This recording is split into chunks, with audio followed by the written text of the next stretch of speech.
할렐루야. 사랑하는 미성대하고 여러분, 오늘 이렇게 만나게 돼서 참으로 반갑습니다. 오늘 우리가 함께 은혜 받을 말씀은 창세기 2장 1절부터 25절까지의 말씀인데요. 우리가 시간 관계상 다 읽지는 않고 1절부터 3절까지만 일단 읽도록 하겠습니다. 제가 봉독하겠습니다. 천지와 만물이 다 이루어지니라. 하나님이 그가 하시던 일을 일곱째 날에 마치시니 그가 하시던 모든 일을 그치고 일곱째 날에 안식하시니라.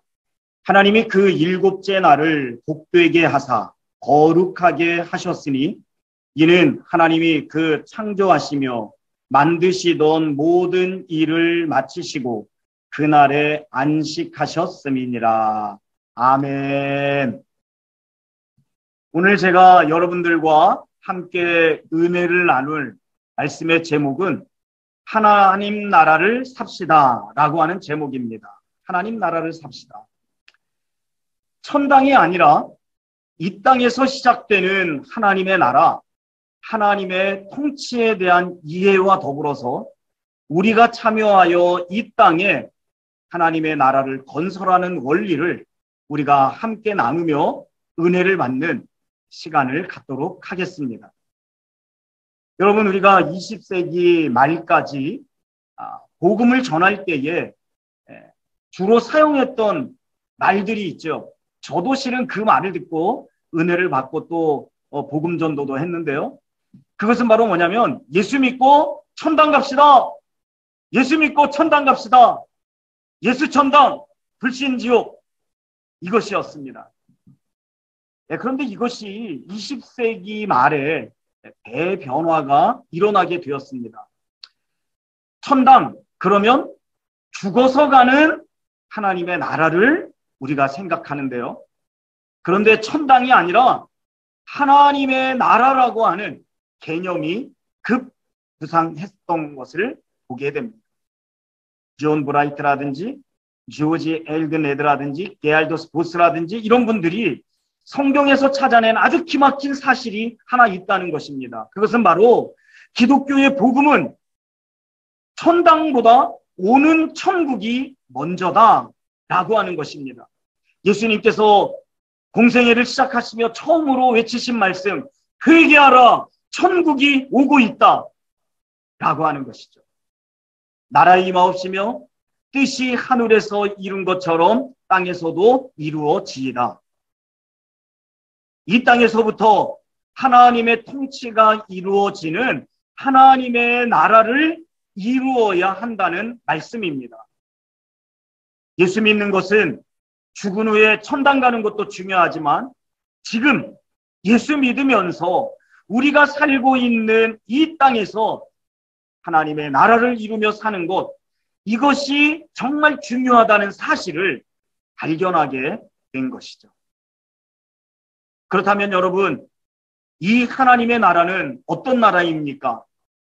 하나님의 나라는 한마디로 말하면 하나님의 통치가 이루어지는 곳, 하나님의 주권이 확립되고 인정되는 곳이 바로 하나님의 나라라고 하는 개념입니다. 우리는 육신은 이 땅에서 살고 있지만 우리의 신분은 하늘나라 신분인 줄로 믿습니다. 하늘나라 시민이라고 하는 것이죠. 그러기에 우리는 하나님의 주권과 하나님의 통치를 인정하고 받아들이며 이 땅에서의 삶을 살아야 된다는 것입니다.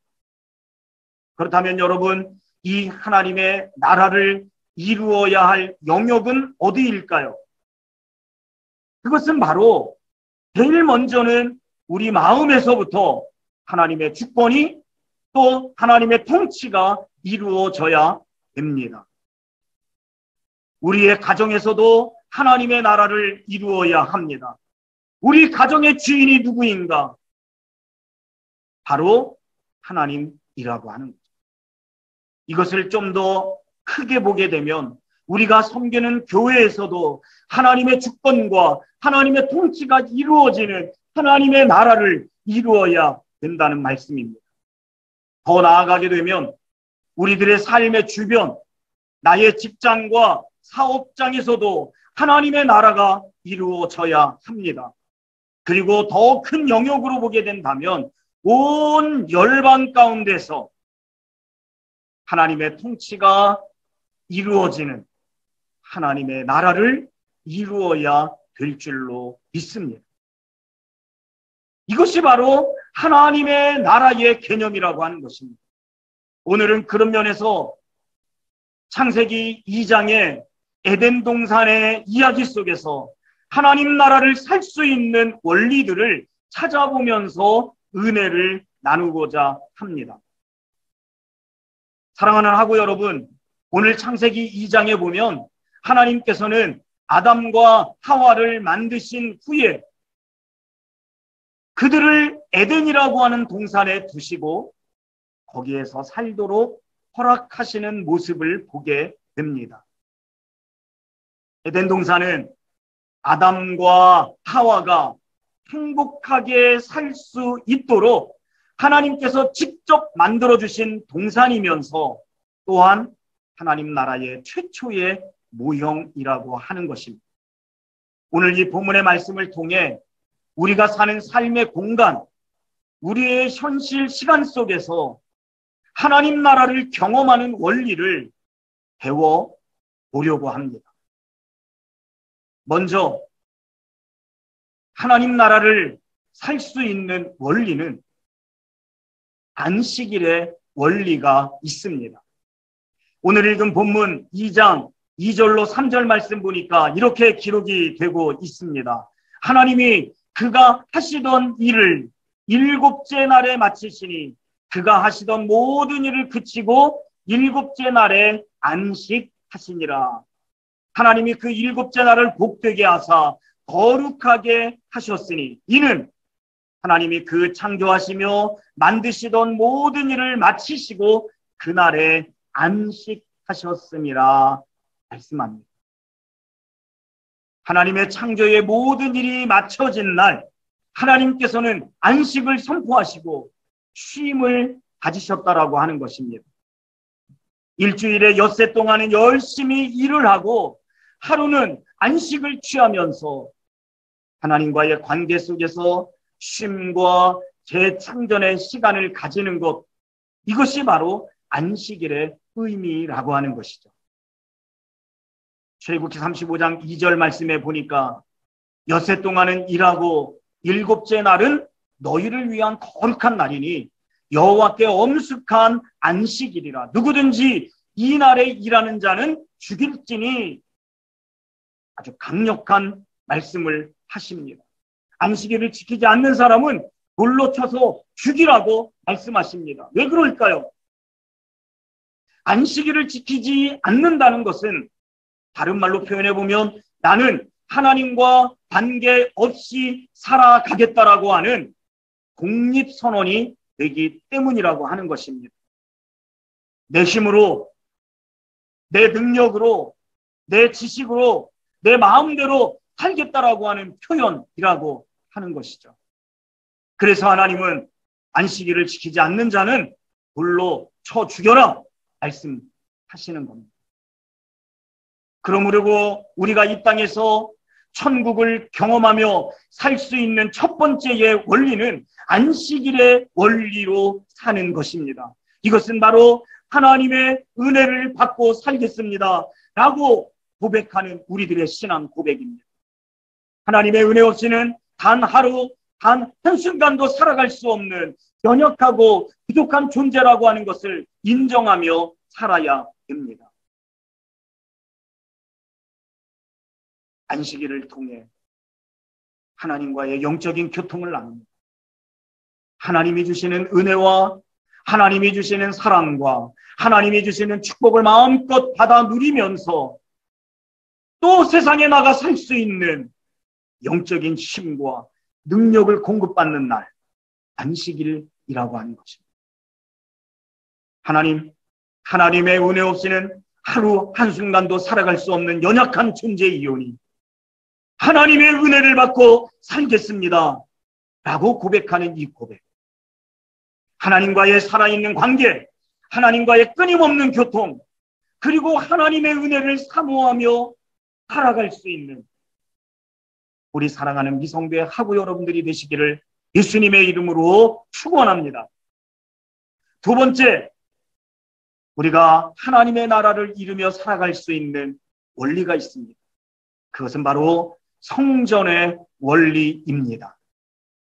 오늘 이 창세기 2장 7절에 나오는 본문의 말씀을 보면 여호와 하나님이 땅의 흙으로 사람을 지으시고 생기를 그 코에 불어넣으시니 사람이 생명이 되니라 말씀하십니다. 하나님께서는 사람을 흙으로 지으신 뒤에 그 코에 생기를 불어넣으셨습니다. 그랬더니 사람이 생명이 되었다고 말씀합니다. 생명, 살아있는 영적 존재가 되었다는 것이죠. 하나님의 영이 우리 속에 들어옴으로 살아있는 영적인 존재가 되었다라고 하는 것입니다. 하나님의 영이 거하시는 공간, 여러분 거기가 어디일까요? 거기가 바로 성전이라고 하는 것이죠. 하나님의 영이 거하시는 이 성전, 이 성전의 원리, 하나님과 함께 살기 때문에 더욱더 거룩하게 살려고 하고 더욱더 성결하게 살려고 하고 구별된 삶을 살려고 하는 우리들의 마음.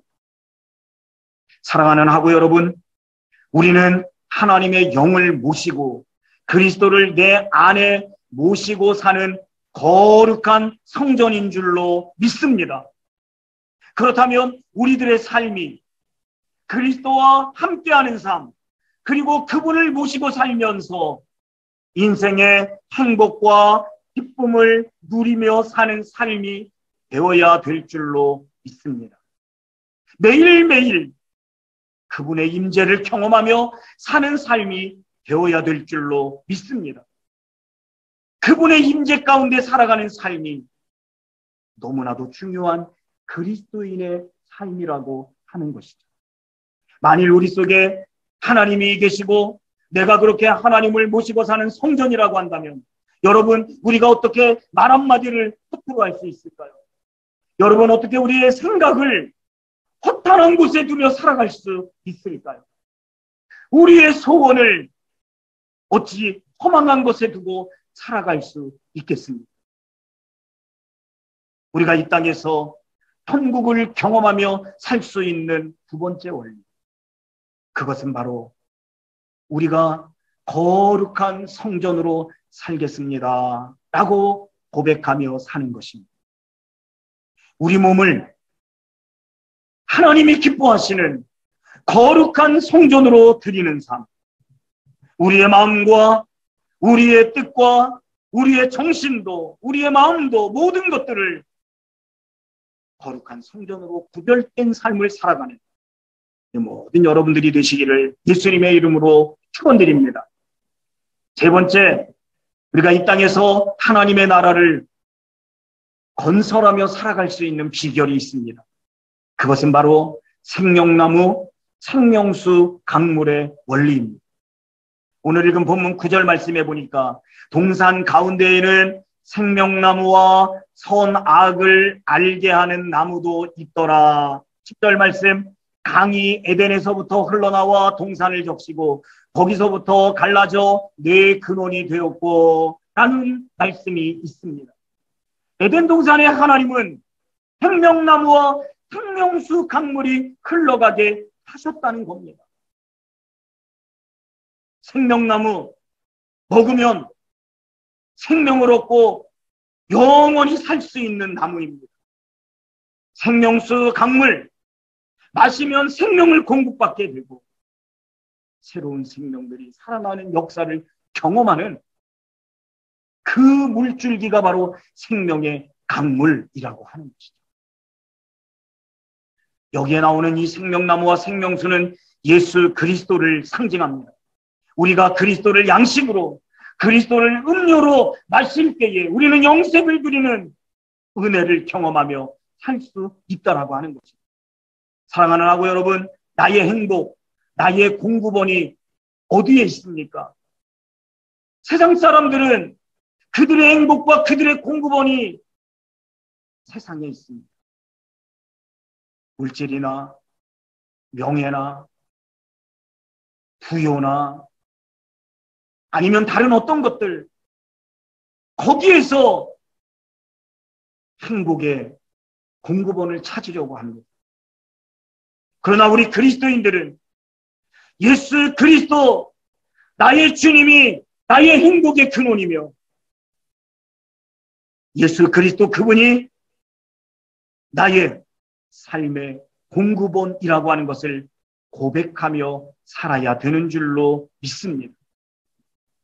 여러분, 우리의 육체가 건강을 유지하고 활력을 넘치기 위해서는 먹는 것이 중요하지 않습니까?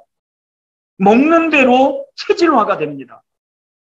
특별히 요즘 코로나 시대가 되어서 우리가 참 면역력을 키우는 그런 음식들 많이 찾고 먹고 그러지 않습니까? 우리가 어떤 물을 마시고 어떤 양식을 먹느냐가 우리 육체에도 중요하듯이 우리의 영도 무엇을 먹고 무엇을 마시느냐가 너무나도 중요한 요소라고 하는 것입니다. 그런 면에서 우리가 이 땅을 살아가면서 예수 그리스도 그분을 나의 영의 양식의 공급원으로, 예수 그리스도 그분을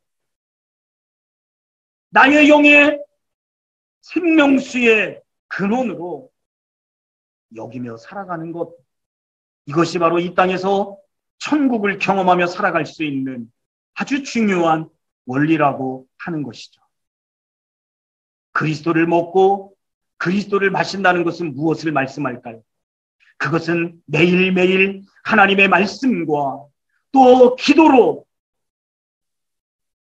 영적 생명력을 공급받고 살겠습니다 라고 하는 것이죠. 하나님의 말씀, 또 하나님과의 교통인 기도, 이것으로 영적인 에너지를 공급받고 살아가면서 이 땅에서 하나님의 나라를 이루며 살아가는 우리 사랑하는 하구 여러분들이 되시기를 예수님의 이름으로 축원드립니다. 네 번째, 우리가 이 땅에서 천국을 경험하며 사는 하나님의 나라를 경험하며 살 수 있는 원리가 있습니다. 그것은 바로 선악과의 원리입니다. 오늘 읽은 본문 9절 말씀 보니까 동산 가운데에는 생명나무와 선악을 알게 하는 나무도 있더라 기록합니다. 하나님께서 에덴 동산에 선악과를 두신 이유는 무엇일까요? 그것은 바로 구별선을 두기 위함입니다. 하나님의 영역과 나의 영역이 무엇인지를 잘 구분하도록 하기 위해서 하나님은 선악과를 에덴 동산에 주셨다는 것입니다. 그렇다면 무엇을 말할까요? 우리가 이것을 잘 구별하며 살아갈 때에 하나님의 영역과 나의 영역이 무엇인지를 잘 구별하며 살아갈 때에 진정한 행복과 하나님의 나라를 건설할 수 있다는 것이죠. 그런데 아담과 하와가 선악과를 따먹는 그 순간 그들의 눈이 밝아져서 선악을 구별할 수 있게 되었습니다.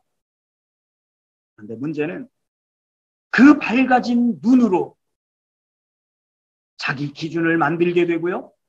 그리고 그렇게 자기 기준으로 선악을 구별하고 그리고 다른 사람들을 판단하고 비판하고 정죄하며 살아가게 되었다라고 하는 것입니다.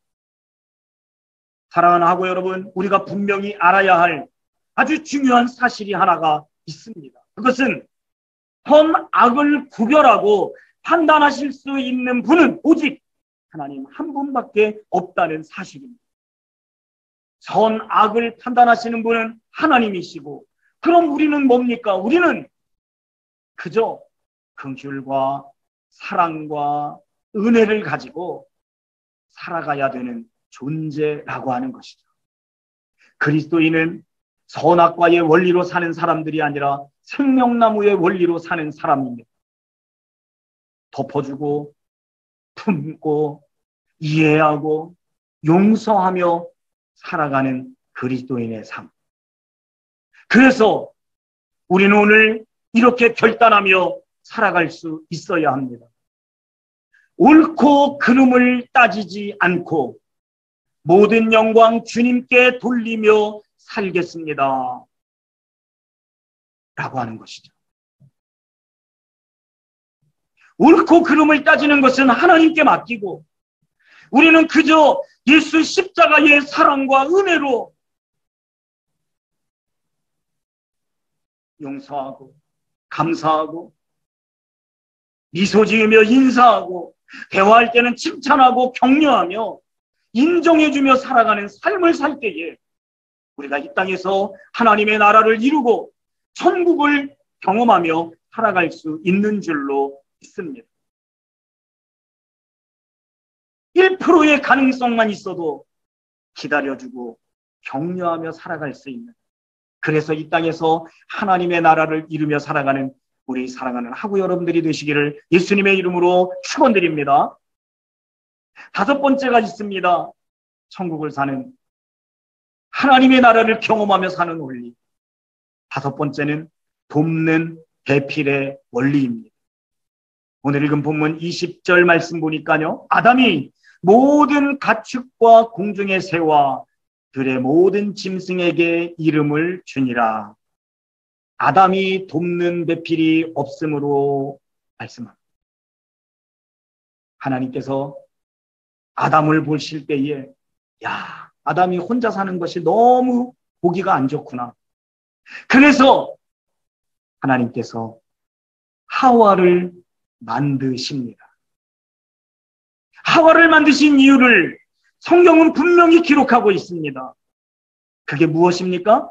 그것은 바로 돕는 배필이 되라고 만들어 주셨다는 것이죠. 둘이지만 하나의 비밀.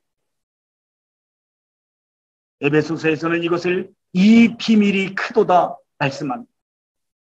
아담에게 하와를 붙여주신 이유, 그것은 바로 돕는 배필이 되라고 하신 것이죠. 그럼 하와에게 아담이 있는 것은 무슨 이유일까요? 동일한 이유라고 저는 생각합니다. 그래서 부부는 서로 돕는 배필이 되어야 됩니다. 연애할 때나 또는 결혼 초에는 우리가 참 눈꺼풀이 쉬워서, 그래서 실은 뭐 상대방의 단점 잘 보이지 않죠? 그런데 얼마 정도 살다 보면 이 장점보다는 단점이 더 많이 보이고, 부족함보다는 어떤 좋은 면보다는 나쁜 면이 좀 많이 보이는, 부족하고 연약한 면이 좀 많이 보이는, 그게 보통 아니겠습니까? 그런데 대부분의 사람들은 그렇게 좀 부족하고 연약한 부분이 보일 때 그것을 자기가 꼭 고쳐주려고 하는 그런 습성이 있죠. 잔소리도 하고, 그리고 또 이제 하여튼 뭐 그러죠. 근데 그런다고 상대방이 변하면 얼마나 좋을까요? 30년, 40년, 50년 살아도 아무리 잔소리해도 변하지 않는 그 사람의 그것 때문에 우리가 속 끓이고 마음 상하고 그러는 경우가 너무나 많죠. 그런데 우리가 성경을 통해서 배우는 아주 중요한 진리가 있습니다.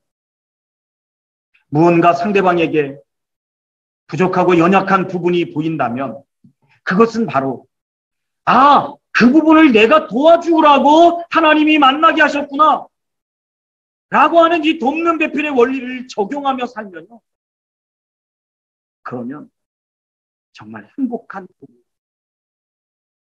행복한 하나님의 나라를 가정에서 이루며 살 수 있지 않을까? 그런 생각을 합니다. 저는 교회에서 사역을 할 때도 그런 생각을 많이 해봅니다. 하나님이 왜 나에게 저렇게 염소처럼 뿔로 들이받는 저런 성도들을 우리 교회에 보내주셨을까?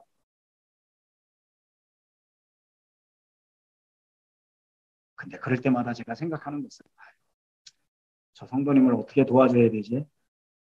저 집사님을 좀 도와주라고 나에게 이런 걸 보여주시는구나. 그런 생각을 하면 오히려 불쌍한 마음도 들고 제가 또 도와줄 수 있는 어떤 그런 부분들도 또 눈에 보이게 되고 그러더라고요. 그거 고쳐보겠다고 말씀으로 막 메시지로 막 뭐 하고 그런다고 해서 변하지 않더라고요. 제가 지금 여기 파라과이에서 21년째 사역을 하고 있는데요. 제가 여기서 설교를 몇 번 했나 한번 그때 한 15년 정도 지났을 때 제가 한번 따져본 적이 있어요. 그랬더니 최소한 설교 한 3,500번 이상은 제가 이 교회에서만 설교를 한 겁니다. 우리 성도들이 20년 전이나 지금이나 변했을까요? 안 변했을까요? 변했으면 제가 이런 설교를 안 하겠어요. 안 변하더라고요. 안 변해. 제가 그 전에 그 안 변하는 모습을 보면서 실망해가지고, 도대체 내가 설교하면 무슨 소용이 있지? 아니, 내가 여기서 뭐 이렇게 설교하는 게 무슨 의미가 있나? 이런 자괴감도 좀 들기도 하고 그랬는데요. 근데 제가 이 천국의 원리를 깨닫고 나서, 하나님의 나라의 원리를 깨닫고 나서는 제 마음이 많이 변했습니다. 우리 저 집사님은 이런 부분을 내가 도와줘야 되겠구나. 저분은 내가 이런 부분을 좀 도와주면 되겠구나. 그랬더니 아주 행복한 그런 사역을 하게 되는 모습을 제가 경험합니다. 사랑하는 하고 여러분, 우리가 살다 보면 상대방의 부족하고 연약한 부분들을 보게 됩니다. 그러면 바로 우리는 어떻게 하면 내가 저 부분을 도와줄 수 있을까? 이렇게 생각하며 도울 방도를 찾아야 됩니다. 그것이 바로 우리가 살아가는 이 땅에서, 이 삶의 현실 속에서 하나님의 나라를 경험하며 살아갈 수 있는 아주 귀한 원리라고 하는 것이죠. 저는 오늘 짧은 시간 여러분들과 함께 창세기 2장의 말씀을 통해서 하나님 나라를 사는, 하나님의 나라를 이 땅에 건설하며 사는 삶의 원리들을 몇 가지 살펴보았습니다. 비록 부족한 종의 말이지만 여러분, 이 말씀을 우리가 마음속에 새기면서 여러분들의 삶의 현장을 하나님의 나라로 건설하며 만들며 행복하게 하나님의 은혜를 누리며 살아갈 수 있는 우리 사랑하는 여러분들이 되시기를 예수님의 이름으로 축복합니다. 우리 기도하겠습니다. 사랑의 아버지 하나님, 감사합니다. 오늘 부족한 종이 하나님의 말씀을 배워냈습니다. 하나님, 우리가 이 땅에서 사는 것, 죽어서 천당 가는 것도 중요하지만 우리의 삶의 현장을 하나님의 나라로 만드는 것도 중요하다는 것을 다시 한번 깨닫습니다. 하나님, 우리가 이 땅을 살아가면서 하나님의 나라로 만들 수 있는 비결, 성전으로 살겠습니다. 안식일을 지키며 하나님의 말씀으로 은혜 받고 살겠습니다. 말씀과 기도로 공급받으며 살겠습니다. 선악을 구별하지 않고 옳고 그름을 따지지 않고 모든 영광 하나님께 돌리며 살겠습니다. 그리고 하나님, 우리가 누구를 만나든 돕는 배필로 살겠습니다. 다짐하고 결단하여서 우리의 삶의 현장을 하나님의 나라로 만드는 우리 사랑하는 모든 동역자들 되게 도와 주시옵소서. 예수님의 이름으로 기도드리옵나이다. 아멘.